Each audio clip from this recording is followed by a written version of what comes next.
Welcome to the Star Wars Brothers podcast. I'm Cliff Boyd, and I'm here with John Boyd. Hey. And Drew Shepard. That's me. How's it going, guys? Good. Great. Going well. What's new, Drew? So for our listeners that do not know, our family hosts a huge Independence Day party every year. And so, honestly, it's been a while since we actually last spoke about this. But on July 3rd, that was a Saturday, so the day before 4th of July, we had our annual Independence Day party at our home. And we had tons of people over here, as you can attest to that. But it was a blast. We had a great time. Played card games, played horseshoes, just hung out with a lot of people, had so much food. We were eating leftovers for a week, which was great because a lot of it was really good. We had some pretty good barbecue going. Barbecue deer, barbecue chicken, pork. There's a lot of good stuff. So I had a really good time with that because that was actually the 5th through the 9th was my week off from work. Our whole organization gets off that week. So really just fun time. Got to enjoy it with my wife, friends, do different things. So had a good time.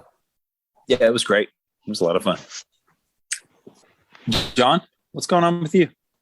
So this week was my wedding anniversary, so I took off most of the week of work. I actually did work one day this week, just something I didn't need to miss. And it's been kind of eventful. So get off work and step in a hole and just fall flat on my face, walking into the house. And my Ring camera caught a good video of it. So family got a good laugh out of that. Next morning, wake up and actually try to open a box of Goober peanuts. Y'all know what those are? The chocolate covered like movie theater peanuts. Yeah. Oh yeah. Yeah, they're pretty good. So I open up the plastic and then go to open up the cardboard piece. It's like a movie theater box style. Push it in. Doesn't really go. So I grab it with my mouth and pull and broke my teeth. Oh, whoa. Oh my goodness.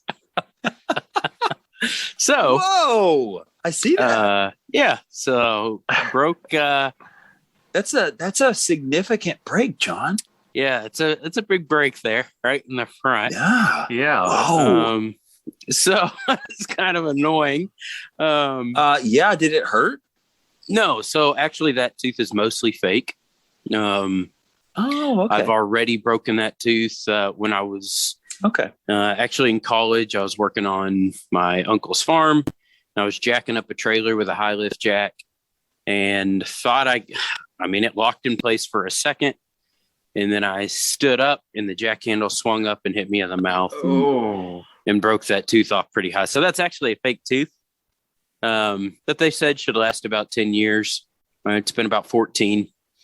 And so now I've got a good break in it.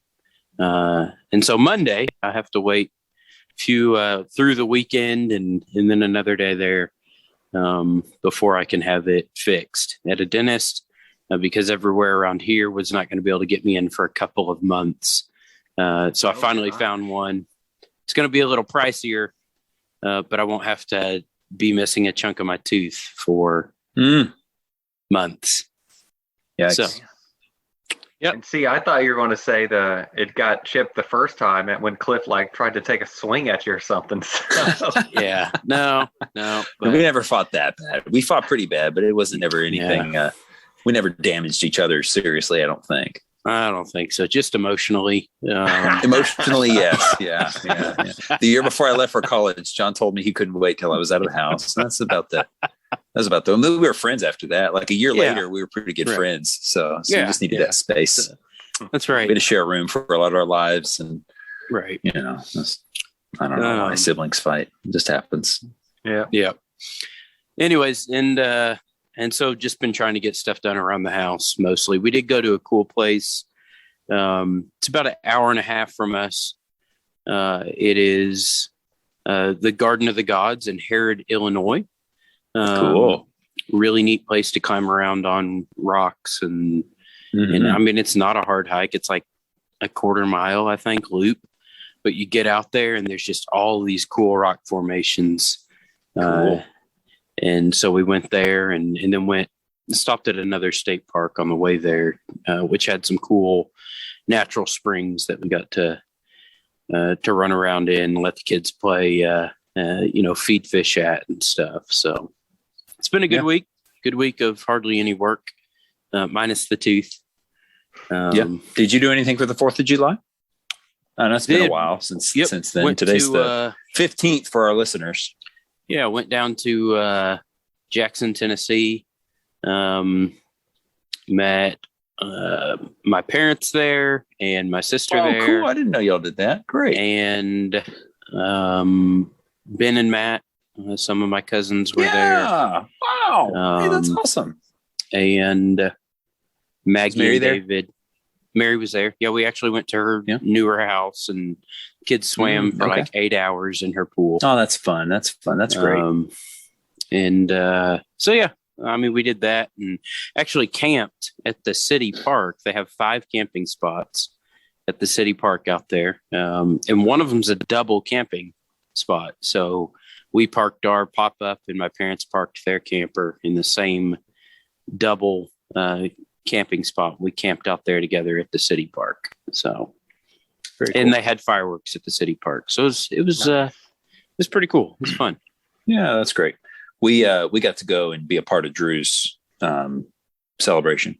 Yeah. And that is, so 4th of July is Amy's favorite holiday, right?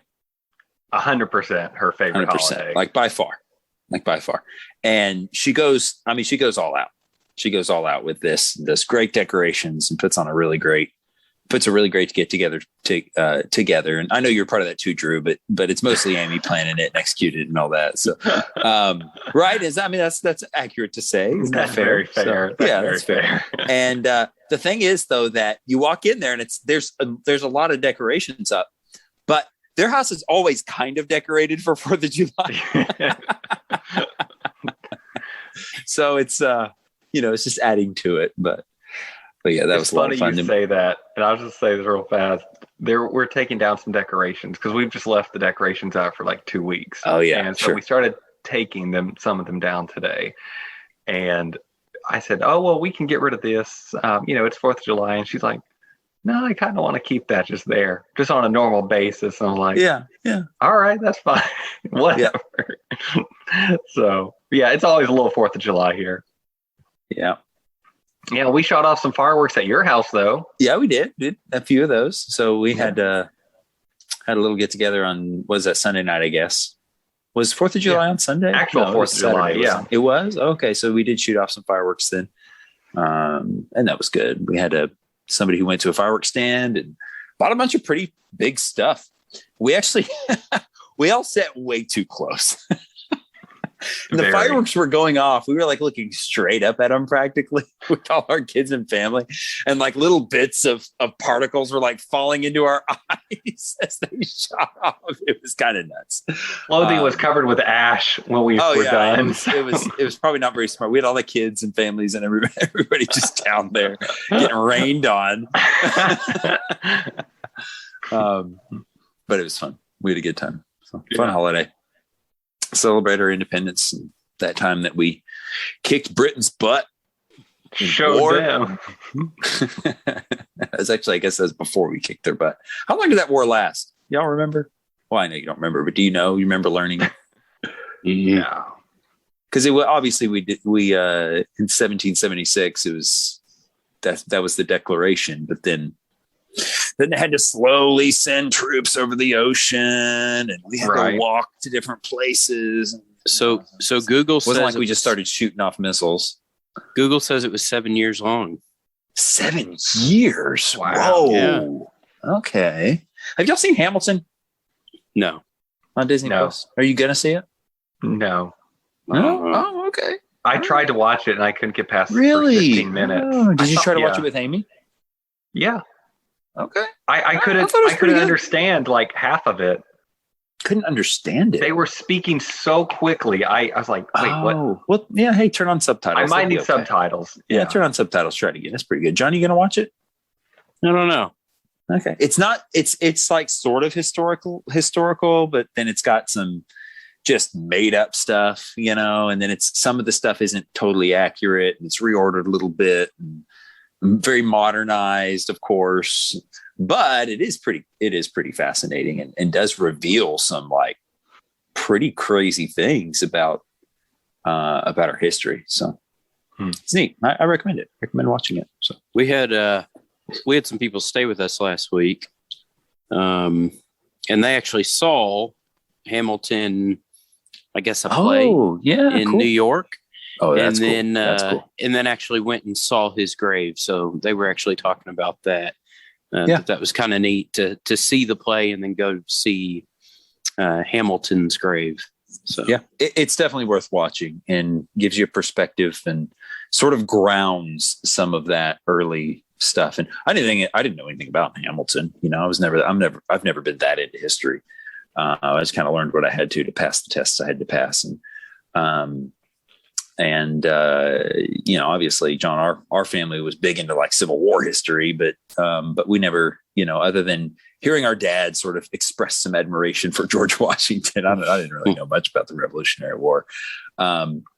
Patriot, I guess I saw Patriot, I didn't remember anything about that. 1776. Did you see that? No, I don't even know that's a movie. What is that? Oh, yeah. It's a musical too. Oh, really? Okay. Did you remember Boy Meets World? Yeah, of course. So Mr. Feeney is John Adams. He's the main role in that. So. Interesting. Okay. When he's really young, it's like you can tell it's him, but it's like, wow.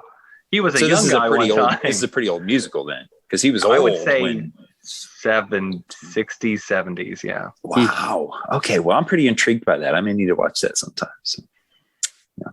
I one time bought a history book trying to learn more. I was like, I need to learn about history. This was like, I don't know, college, maybe a little after college. And it was a book, I forget, the History of the American People or something like that. And it was written by a British person. So I thought, well, that'll be neat.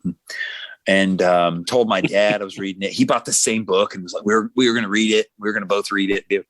And I tried to read it. I just had such a hard time reading it. I just felt like I didn't know what he was talking about the whole time. And like, I didn't have enough context for even that. I don't think it was super deep. And I told my dad that I was like, I just can't follow this thing. And he's like, I thought it was pretty straightforward. I got through it. It's written by a British guy. Written by a British person. Yeah. Was it like those dirty American rebels? No. It was kind of like, it's kind of like, this is really interesting. We here in Britain have neglected to talk about this history, extensive, because they didn't really talk about it that much. They talk about their own history, and they'd mention it, but it wasn't like a big deal to them. When we grew up, it's a huge deal to us. Like, we learned everything about it, right? Yeah. Obviously, don't remember everything about it, but so that was neat. But then he was like, "But there's some really bad things about American history. There's slavery. There's the treatment of the Indians, and does the good outweigh the bad?" And I never got to his point. I don't know if he really fully fleshed that out, but it sounded like it'd be interesting. I still have the book. I've gotten rid of a lot of books, and I've kept that one. I always thought maybe someday I'll just be inspired to go back and learn a little bit. And, YouTube it, You're right. You're right. History Channel. That's the best way to do it. Yeah. Not even History Channel, man. I mean, YouTube nowadays, you can learn anything. So, yeah, it's awesome. Okay. You guys ready for some Ore Wars? Yes. Let's do it. Going first? I think Drew went first last time. So, all right, John. The main theme or the Imperial March? I think Imperial March. Ooh, okay. Yeah, I don't know what to say. It's great. It's just like automatically think of evil tyrant. You could probably put that with any video of any dictator, and you're like, oh yeah, they're the bad guy. Sure, right, or politician, right? Yeah, just regular absolutely. politician. So. Just take your pick. Put the Imperial March with them. It basically fits with all of them, right? Yeah. Okay. All right. I mean, main theme's pretty iconic too. Do you know what the Imperial March is based off of? Either one of y'all know that? What inspired him to write, John Williams, to write the Imperial March the way that it is? So you need to look up, I forget who wrote it. It's a weird foreign name. I mean, not foreign if you're from that country, I guess, but foreign to me. The planets. There's like a classical, every planet has its own, and it's really cool. You can listen to the whole thing because they're all really awesome. But Mars is the best, and that's what it's based off of. And you'll hear it. Go listen to the Mars from the planets, and you'll hear the inspiration for Imperial March in there. So super cool. Highly recommend doing that. All right, Drew.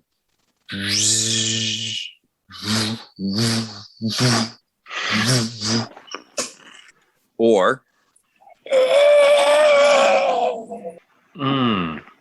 I'm going to go with the lightsaber option.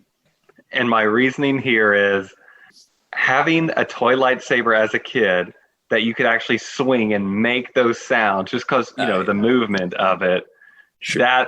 That's so cool. I mean, it makes you feel like you're really a part of that universe and that technology when you can do that, even though you're not at all. But you get that feeling. So I like the lightsaber. All right, great. John, Russian accents or British accents? Oh, that's I'm gonna go with Russian. Yeah, okay. I'm definitely Russian here. It's they sound more powerful. I mean, okay, I hope that's like not communist or something of me to say. That's fine. That's all right. They sound more powerful. They're I mean, when a bad guy has a Russian accent, right, they are intense. When a good guy has a British accent, I kind of get the feeling they're kind of wimpy. Let me just I mean, and it's funny that you make that association because Russian accents seem to be used for bad guys quite a bit, while British accents seem to be used for good guys quite a bit. Yeah, it's quite a racist thing for you to say, John. So thank you for that. That's not racist. That's accent. James Bond and Black Widow. I mean, of course. Yeah. You're right. Absolutely. I always think of like a feels more mysterious and fantasy when the British accent's there. Like the Lord of the Rings movies, you get all the British accents. The Russian accents always make me think of James Bond. So Russian are gonna come out intense. I mean, sure. That's it's like thing. Somebody has a Russian accent. You're like, oh, no, this guy won't do anything. Right. The British are going to like talk about it and slap you with their glove first or something. It's the Russian would be like, oh, comrade, you not lost long very here. That's right. That's right. Apologies to our Russian and British listeners. All right. There's Drew. What'd you say, John? Nothing. Okay. Yeah, I missed it. All right, Drew. Mufasa's voice in The Lion King or the Joker's voice in Batman the Animated Series? Okay, well, I'm going with James Earl Jones, Mufasa from The Lion King. Okay. Again, that is so iconic. His deep voice. It is a powerful presence when that dude speaks.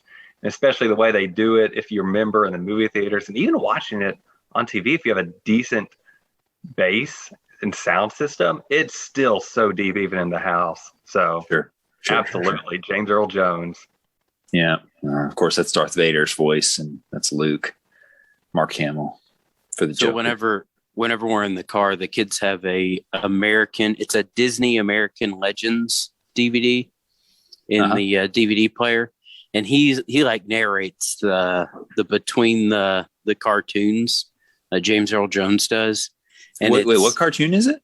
It's Disney American Legends is the from 2001. Interesting. Is the DVD they have, and I mean it's always sounds like Darth Vader's in the car.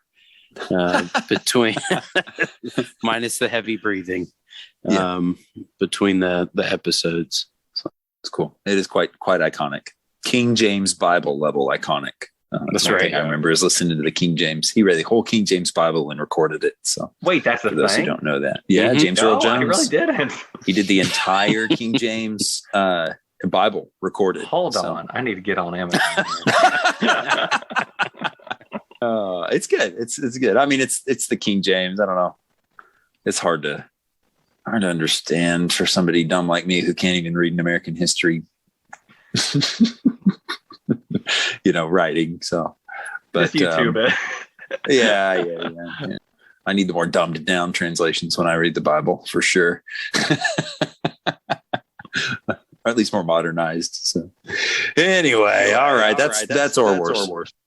Okay, I'm hearing myself echo. Okay, I think we're done. We're good. Okay. Are you getting into the story already? Yeah, unless you have something else. No. If you're hearing yourself echo, I mean, what? I'm making a really bad joke. It's been a little while since I've watched this. I'm gonna do the best I can with this summary, best I remember it. Drew, I know you've seen this super recently. Me and John watched it a little while ago, and we've just had to reschedule this a few times. So apologies if the details are a little rough here. We start out, the clones are actually losing against the droids in a battle.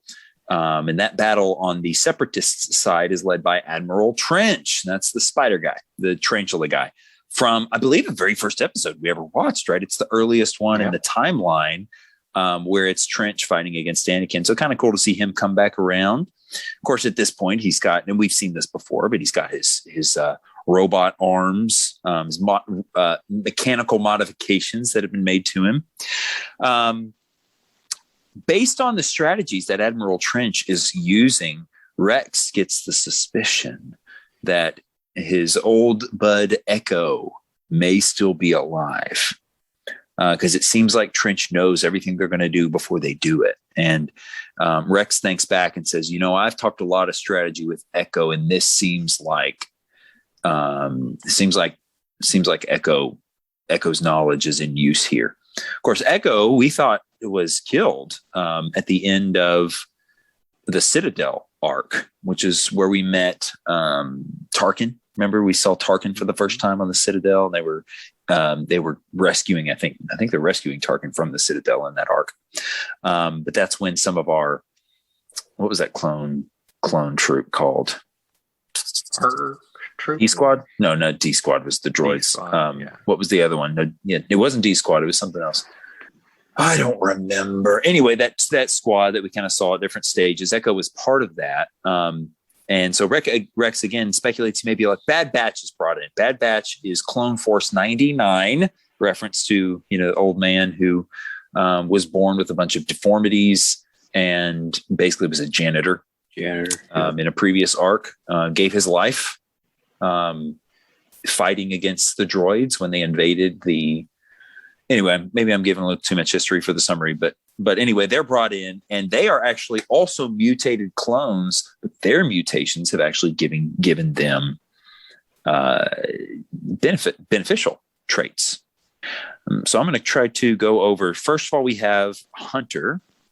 Hunter's the leader, and he has enhanced sensory abilities. We've got Crosshair, who can see really well, so he's their sniper. We've got Wrecker, who's just a big brute that has extra, enhanced strength.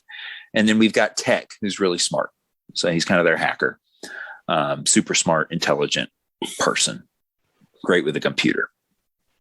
So anyway, this Bad Batch is called in, and they work with a few clones to hit some outposts, and they end up discovering a signal that is in fact coming from Echo, and they identify the source of that as being a place called Skako Minor, a different planet from where this battle is taking place.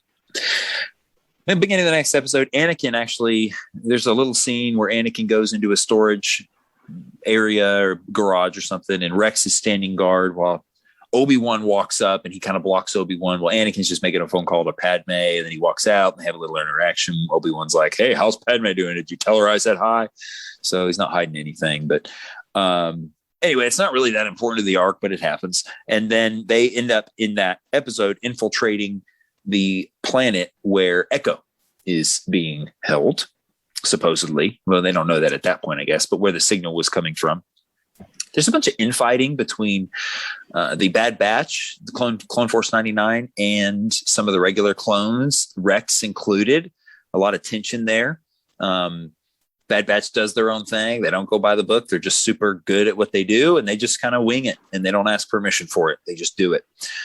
They end up finding Echo at the end of it in stasis, and he's got all these cords and things coming from him. He's hooked up that are plugged into his head, and so he's not consciously feeding information to them, but they're obviously tapping into his mind while he's unconscious somehow and getting the strategy. It really doesn't make any sense, but they're getting the strategies. Admiral Trench is getting the strategies, and they're using that to basically, get a one up on the clone forces. They find him, and then they unhook him, and he's pretty much just okay. I mean, they kind of have to carry him out in a weakened state, but the next episode, they actually escape the facility.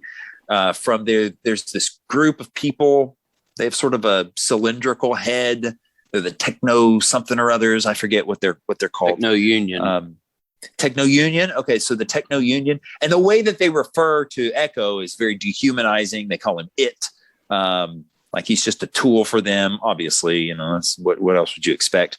That he's an investment that they don't want to lose. They've invested a lot into this. They're benefiting greatly financially from it, obviously, and so they're basically fighting to keep him because he's a source of revenue for them. But the Bad Batch end up fighting alongside some of the natives on that planet and overcoming the droid forces that are there. And then in the final episode, Admiral Trench doesn't actually know what happened on Skako Minor. They don't know that Echo has been taken out. So in order to win the battle, they basically feed bad intel to Admiral Trench by sending him signals disguised as if they're coming from Skako Minor.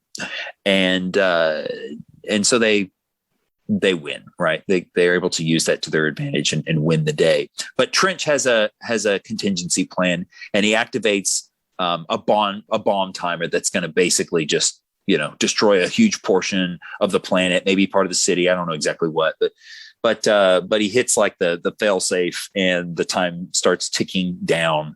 Anakin goes and hunts him down, and ends up saying, "Hey, give us the code." Trench refuses, so he chops half of his arms off. And then Trench gives in and tells him. Then Trench attacks him, and Anakin kills him. So some aggressive negotiations there, to say the least. Very dark side tactics there, not being very Jedi-like. But he's doing it for the greater good of actually saving the planet. They leave, and they end up. So they're on the ships or whatever, the separatist ships by this point. The Bad Batch is running around doing things on the ships. And one of them, I forget which one it is, maybe Hunter or maybe the intelligent guy, I forget. But as they're running out, he's throwing all these charges everywhere. I think it's the smart guy. He throws all these charges everywhere. And then when they get off the ship, they hit a button and all the ships in the sky basically blow up. So they win the day in the sky as well. And at the very end, as they're all patting each other on their backs for their victory, Echo ends up joining Bad Batch. They basically get invited to get these awards. They're like, "No, we don't care about awards. We're out." And Echo, rather than going with the regular clones, goes with Bad Batch and is now on Bad Batch's team, which is kind of cool. What do you guys think? It's cool.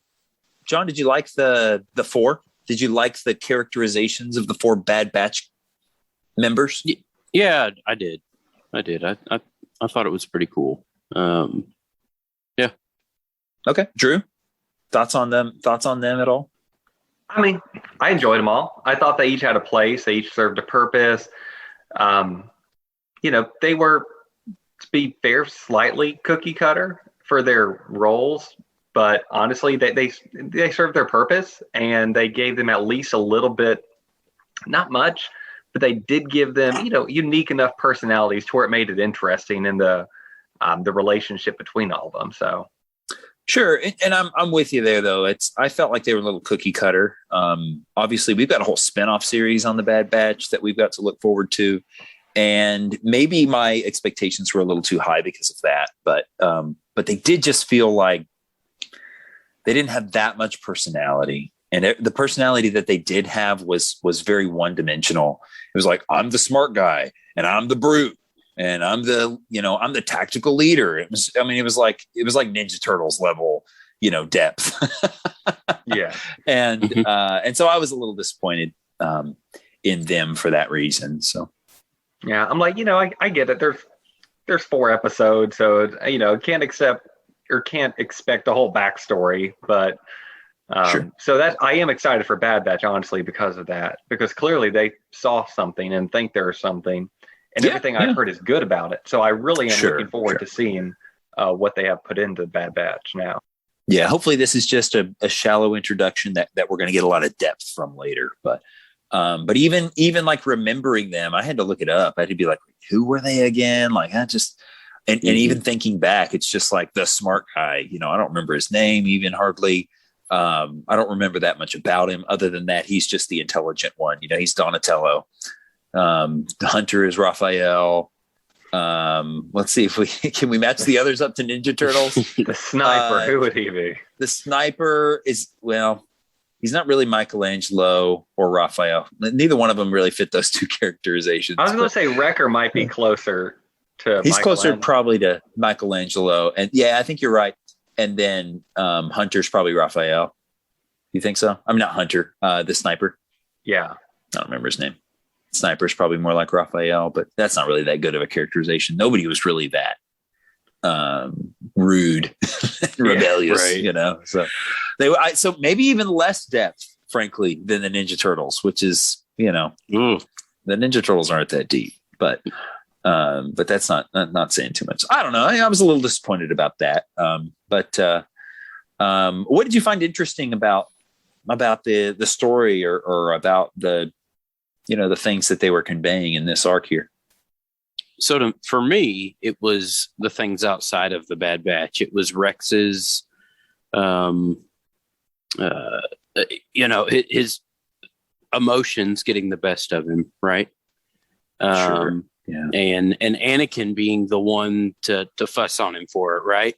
Like of all people, Anakin, hey, it's not going to be much longer from now when your emotions are definitely going to basically turn the universe upside down.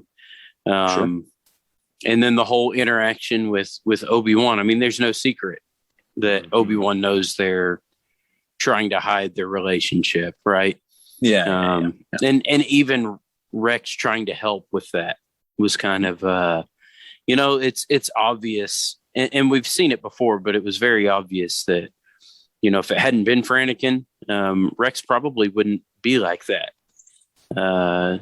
Or at least the Jedis. If it hadn't been for the Jedis really kind of messed with their programming, I guess you could say. Sure. Yeah. Because they really are supposed to kind of be blindly following orders. Yeah. And we do criticize the Jedi a lot, but that is a positive, right? They treated them like human beings and gave them some opportunity to develop their own personalities. So, and you see that almost camaraderie between Anakin and Rex here. Like they're like friends, right? And clones really shouldn't have friends, and Jedis really shouldn't have connections.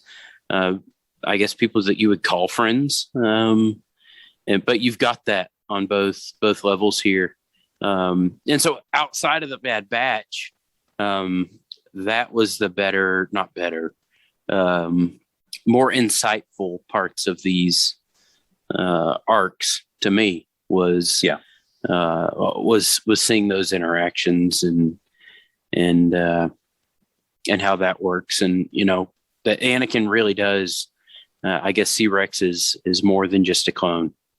Right. I mean, he's asking him to disobey another general to help him cover for him and his wife, basically. Yeah.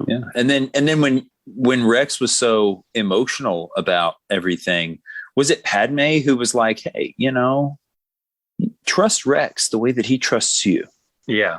Yeah. Right. And that was pretty good. And that's what he ended up doing, and kind of going with Rex on backing Rex up on his feelings, letting his emotions drive him, as far as Echo was concerned. So, yeah, it's even just sort of credited the Jedi for how they treated the clones.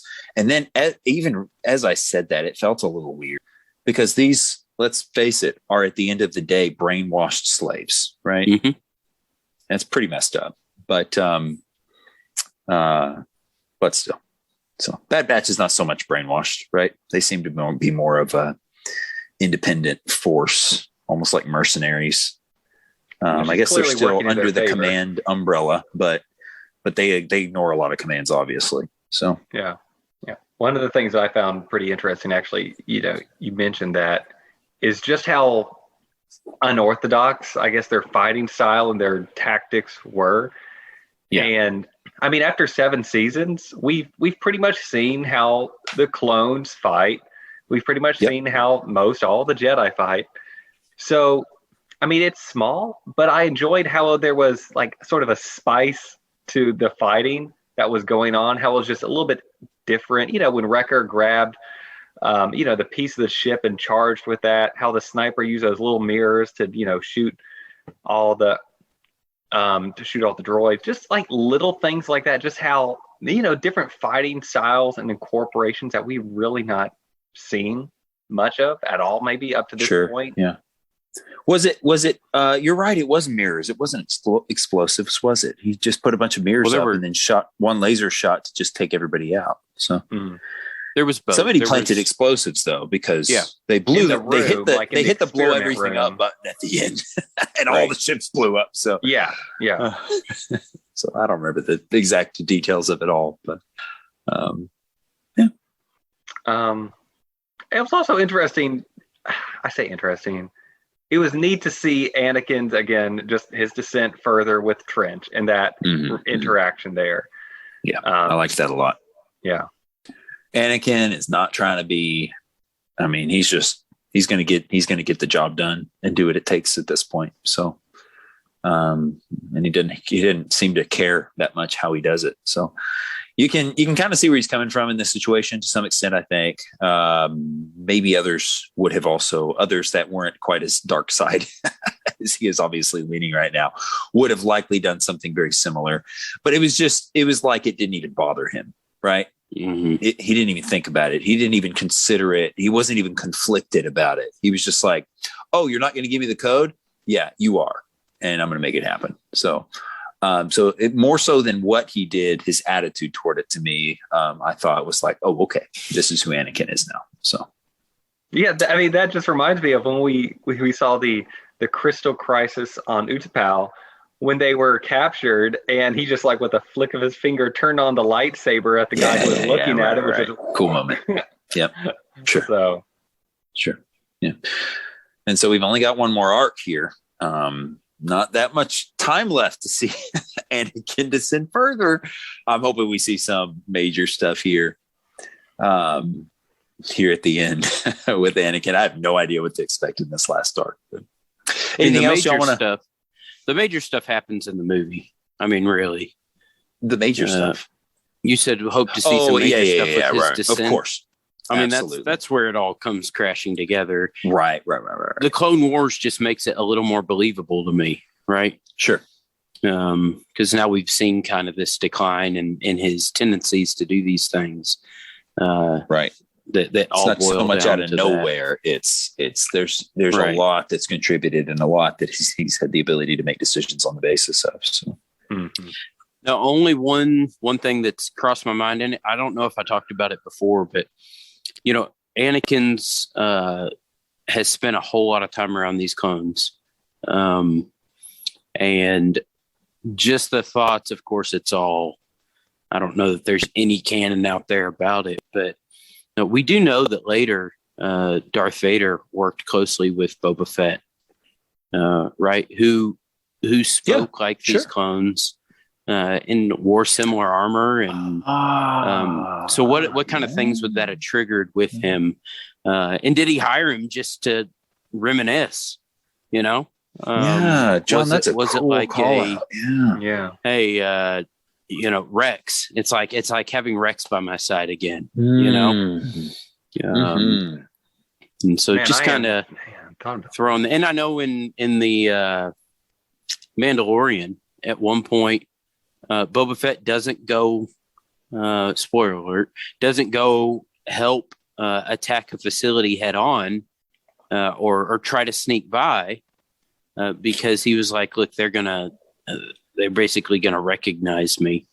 Would they recognize him as, hey, this is one of those clone guys? He sounds like a clone, or this is Boba Fett?"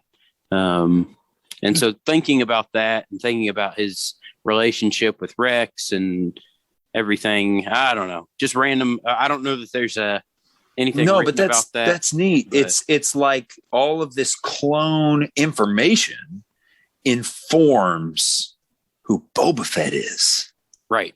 In a really cool way. Yeah. And I guess that the movies kind of implied that, but with all the context that the series gives us, it makes Boba Fett's role and everything. And I love the connection to Darth Vader, because of course he remembers it. Of course he knows exactly who he's working with, right? Yeah. He looks and sounds and probably in a lot of ways acts, because he's got the same DNA essentially, right? Acts like all of the clones that he's just spent not programmed. years fighting alongside. Cool. Yeah. Do you guys notice there was a moment? It was really stupid. I kind of thought it was funny. I wasn't really sure what to make of it. Where Mace Windu comes in and he's facing off against some droids, and he basically gives an opportunity to surrender and be reprogrammed before destroying them all, because they obviously refused his offer. Yeah, it was stupid. I wasn't a fan of that. I kind of thought it was funny. I don't know if it's a positive or a negative for me, but kind of neutral. But I did think it was notable, silly. But yeah, I'm okay with a little silliness here and there. Oh yeah, we don't need to be too dark in Star Wars, right? Right. All right. Anything else? No. Cool. John, let's hear your ranking. 7. Okay. That's Drew? exactly mine too. 7. Me too. It's All another right. unanimous decision here. So Lucky 7s. Yeah. It was not a 6. I'm only going to give a 6 to something that had some real big problems, but I liked anyway. And this one didn't have any big problems, but it wasn't awesome. It was just pretty good. It was pretty good.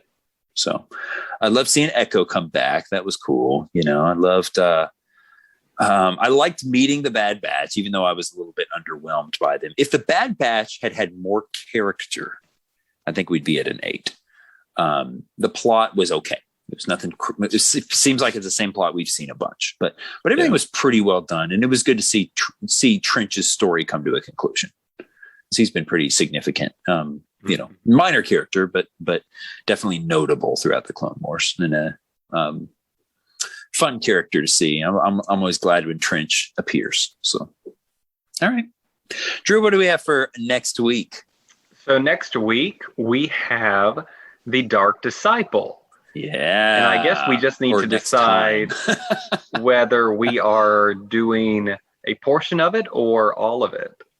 What do you think, John? You can make the call here. Do you want to do the whole thing all at once? That's fine if you want to. And we can just do the comic afterward if you want to do it that way. So that's what I would prefer, but I don't know that y'all have enough time to. We'll just get started on it, and we'll just communicate when we're all done with it. And do an episode. We might take a week or two off. We kind of did that anyway before this, right? We haven't talked for 2 or 3 weeks at this point since our last time we recorded. So. I'm probably just over halfway through. Okay. Well, have you started at all, Drew? No, I've not. Mm-mm. Okay. Well, I've read a little bit of it. Why don't we just take the time that we need to get through this novel, and then when we're done, we'll just let each other know and record after that. So is that okay? Yeah. I'll be done next week. Do the whole thing at once. Okay. Is it pretty good? You're itching to keep going? Yeah, sort of. I've got a lot of driving to do next week. Oh, I got to go to some, and so I'll be listening to it while I drive, and it won't. Okay. Yeah. I got some hours in the car to do. So I was planning on doing it on my commute to and from work, but I'm about to start biking to work. Yeah. So I'm gonna have to just make some time, I guess. At work. Do it. At work. Do it. I don't have to make some time to read this thing. I don't think I'm going to listen to anything on my commute for a while. I might eventually get to the point where I'm comfortable with it, but I need to make sure I feel safe and I'm super aware for the first few times I bike. My bike, I didn't mention this at the beginning. My bike has been a little frustrating. It came with some unworking parts that I'm having to get replacements for, and I'm going to install those replacements and then hope that it works. So did you take it to a bike shop? I went to a bike shop and it was the closest one to my house. And I mentioned to them, I said, hey, what if I just rode the bike over here and let y'all kind of look it over and, set my brakes the way they need to be set. And they said, actually, we don't work on e-bikes for liability reasons. So I'm like, oh, okay. And the next closest place was a little bit too far to bike to. And I don't have a way to drive it anywhere, but because we just have two dinky cars, and I didn't get a rack or anything for it. So I'll tell you the best luck, because I order bikes online when I've bought them, road bikes and stuff. And shops don't like you to do that if they, have a partnership with Trek or Giant. Because they want you to buy directly from them. So you got to kind of find the guys that are doing it for hobby, right? That really know what they're doing. Which might be hard with the e-bike. I don't know. Yeah. E-bikes are a lot less common than regular bikes for sure. And I just finally watched some YouTube videos and figured out how to set my brakes. My brakes aren't rubbing anymore, so I fixed that side of things. The main thing is just the computer wasn't working. And it won't, the display. I don't know if it's the computer or the display or what, but it won't display. I can't see what I'm doing. It did at first for like a minute, and then I took it, just rode it around the block, like, less than half a mile. And it seemed to be working on the drive. It's actually really cool. Like the hills were not there. It was like when I was going up a hill, no different than just riding on flat ground. So that was kind of neat to experience the e-bike working. But by the time I was done with that little short jaunt, the screen was kind of frozen. So I turned it off and back on. It was a bunch of pixels, and called them about it. And they got me the replacement parts pretty quick, but I just haven't taken the time. It's been really, really, really busy week. So I haven't taken the time to just get in there and get the new stuff installed. I need to get it out and take it for a test ride. So I'm hoping to make Monday my first day that I commute, but we'll see. We'll just have to see. Anyway, if not, and if these parts don't work, I may have some commutes coming up. So I may just be able to listen to it on my drive. But if not, I'll get it done before too long. So how long is it? A total of maybe 8 hours or 10 hours or something like that? Do you remember, John? I think it was longer than that. I think so. Oh, okay. That's why I was worried about. Well, I'll be fine. I can make time to do stuff, but I'll just not play video games for a week or something. And the only time I ever have listened to audiobooks is when I'm driving. I don't know what it would be like to just sit and listen to an audiobook. I feel like I get distracted by things. Yeah. Right. Well, we'll see. I'll figure out a way to get it done. All right. Sounds good. Cool. If you want to email us, send an email to StarWarsBrothers@gmail.com. Let me just check it real quick. Make sure we have no emails. Yeah. I don't think we do, but you never know. Hey, here's a follow-up. I'm just going to read it. Nice. From Ethan. Here's Ethan again. Oh, good. Yeah. Okay. He says, it's howdy. Because his first one was howdy, and then I sent him a reply. Oh, now it's howdy. So, all right, howdy. He says, thanks so much, y'all. I totally get falling behind on things, so no worries. Y'all were where I'm from, and that would be Virginia. Okay. We're from Tennessee, but close enough. I really like the Crystal Crisis story reels, and I find it interesting that Grievous was on Utapau so soon before we see him there with Kenobi in Revenge of the Sith. Is Utapau the same place that Kenobi fights Grievous in Revenge of the Sith? It might be. It was sort of that circular thing where they go down and they rode on animals. Yeah, I didn't even Is realize. that I it? didn't make that connection. John, let's fact check that. Let's fact check that live. I'll wait to finish the email so you can listen to it. Go ahead and fact check that real quick. I'm trying to spell Utapau. Here we go. Utapau. For some reason, I thought it was a different place. So cool. Yeah. Oh, okay. Cool. Wow. All right. Okay. All right. He continues. Y'all had another email a few episodes ago about different orders besides Order 66, and y'all had some awesome ideas. That was from Tyler's email. There is one order in Legends that is the opposite of the fun and creative ones y'all had. It was Order 37. And it directed all clones to begin executing all civilians of a world where a wanted person or target was located. Oh, wow. Cool. It was most often used, so I guess more than once used, most often used to bring Jedi out of hiding so they would sacrifice their life for the lives of the innocent. Thanks again, and keep up the good work. So Order 37, this must have been after Order 66, right? They're hunting down Jedi, and here's a Jedi hiding out on some planet. So they just Order 37 the planet to get the Jedi to come out. That's intense. Cool. That's awesome. Great. Thanks for the follow-up, Ethan. Execute Order 37. But wait, why would they put Order 37 like that before Order 66? Yeah, so was that the order they thought of them? Maybe so. Like, finally, Order 6. You know what? Kill all the Jedi. Yeah. 66. Why do we want for 67? Right. Maybe that one they were debating. Like, should we do that? I don't know. Maybe there's a better way. Maybe there was another order. It was like every man for himself to just get rid of all the clones. Oh, yeah. Kill each other. Sure. Yeah. Right. All the clones are your enemies. Right. Because as soon as they heard it, they would know that they were all supposed to kill each other, I guess. Sure. Yeah.